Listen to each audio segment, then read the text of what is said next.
Folks, Zelensky in 2023 was asking for money and that he would pay us back our money. That he'd give us the money, that if we give him the money, he'd give it back. All right, Zelensky, now versus then. Say it again. If you can't give us some financial support, okay, please give us a credit and we will give you back money. Say again. If you can't give us some financial support, okay, please give us a credit and we will give you back money. If you can't give us. Different tune to what he's saying now. Я знаю, що у нас було 100. І це факт. Я не збираюсь визнавати 500. Хто б що не говорив, як би ми не спілкувались. При всій повазі, ще раз, при всій повазі до партнерів, але, я стійко стою, тому що це правдива ситуація. Абсолютно ми праві. І друга ситуація, якщо чесно, навіть 100 мільярдів я не готовий фіксувати. Поясню чому. Тому що ми не маємо визнавати гранти як борги. Подобається це чи не подобається? Я домовлявся з Байденом і домовлявся з Конгресом Сполучених Штатів Америки. Я вдячен Конгресу. Це була присутність двох партій і підтримка. So in other words, we ain't getting our money back. He's saying I don't have it. He's saying that money was a grant. Okay, see, now right now the peace talks are happening between Russia and America. I mean, it's kind of over here at this point, Everything has to come to an end. It does. It must. But what on earth are you saying now? Because, folks, there's a lack of accountability here. Now, I've brought up the joke of if you were to say that to a guy named Alphonse Capone, I don't have the money, I don't have the money, I don't have the money, I don't have the money, I don't have the money. Well, you're going to get some cement shoes and go for a nice, cool swim at the bottom of Lake Michigan. That's what's going to happen. And as it stands, too, it's very clear that the Trump administration wants to negotiate this deal and have it done. Can you walk us through the negotiations that you are having right now to tap into not just these rare earth minerals, but also oil in Ukraine? What can you tell us? Where does the deal stand? So, Maria, as you said earlier, I traveled to Kyiv about 10 days ago and met with President Zelensky.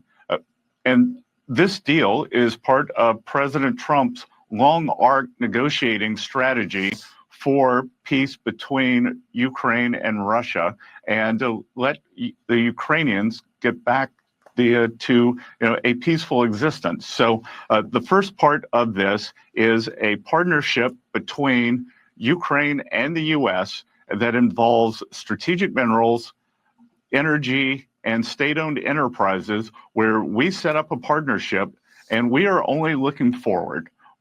It is a win-win. President Trump created this idea himself. It is a win-win. We make money if the Ukrainian people make money. And I believe that with the United States of America, our know-how, our businesses willing to come in and provide capital, that we can accelerate the Ukrainian growth trajectory and take in substantial monies for the U.S. taxpayers and get the Ukrainian economy on a great growth trajectory.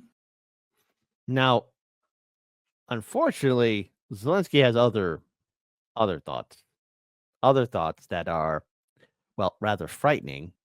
And I would say to anyone watching this, I am hopeful that peace talks can be achieved because as it stands from this tweet, Zelensky at a press conference in Kiev, we hope that we could finish this war this year, not in 3.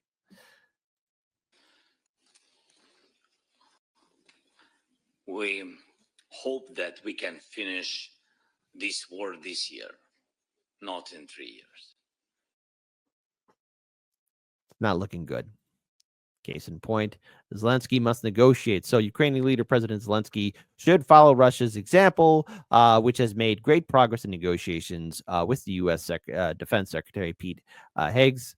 Has said Washington is pressuring Kiev to finalize minerals deal as a means of repaying for previous military assistance. Last year, Zelensky proposed granting the U.S. privileged access to Ukrainian natural resources as part of his victory plan. However, he has refused to sign an initial purpose from the administration of Donald Trump, an act the U.S. president has announced as a breach of trust in an interview with Fox News on Sunday.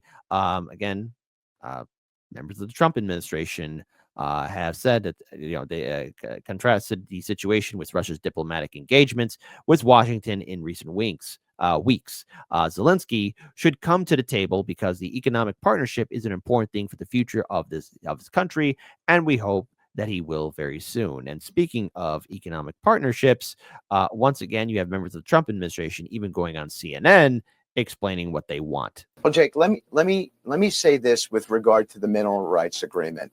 The president came into office, and lo and behold, what did he find out? That we are the majority share of the aid to Ukraine, so we're funding it, and we were funding it with no arrangement to pay it back. Alternatively, the Europeans, who were most affected by this war, were funding the minority share, and they had agreements to pay it back. So, as is typical of the president, he's very, very sensible. He said to himself, that makes no sense to me. Why would the American public, taxpayers here, be funding the majority share, not get anything back? The Europeans funding the minority share, they get everything back. So this agreement is much about repayment for all that we have done on behalf of the Ukrainian people. And that's the way the president sees it. I expect to see a deal signed this week. You saw President Zelensky waver in his commitment towards that a week ago. The president sent a message to him. He's not wavering anymore.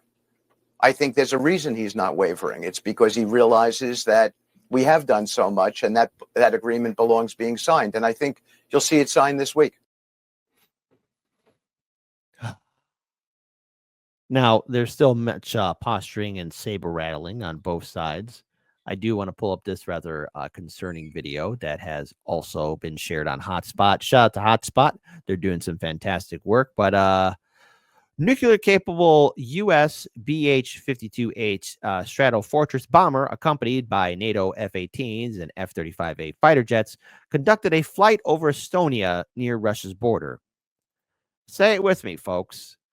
What could possibly go wrong?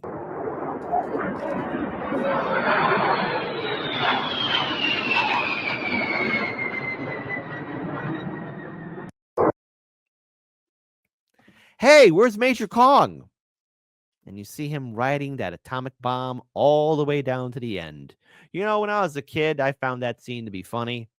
As a 40-year-old man now, my heart sinks and I cry a little on the inside.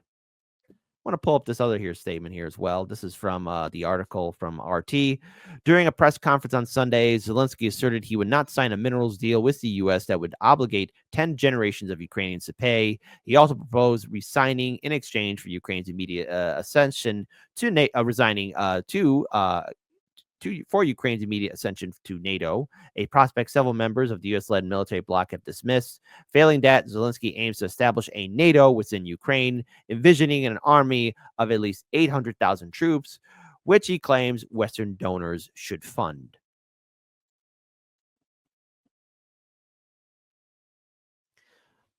Since 2022, when this war started in February of that year, 2022,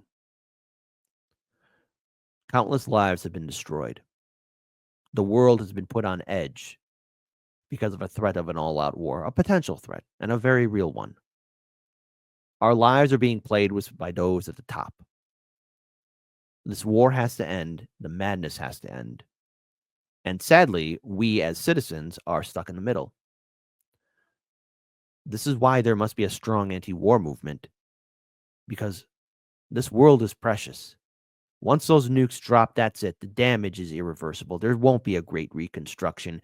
It won't be like how it is in the movies. There'll be terror and pain all around, and what remains of human civilization will die out. And if there is any remnants of it left, it will be a husk of what we once used to be. Pitiful remains of a species that could do so much. I am hopeful for a peace deal. I am hopeful that the tensions do die down. I want the Trump administration to be successful in getting a peace deal. I would love to see that happen. But as with all wars, all what this has done is lay down the foundations for the next one. May there be peace.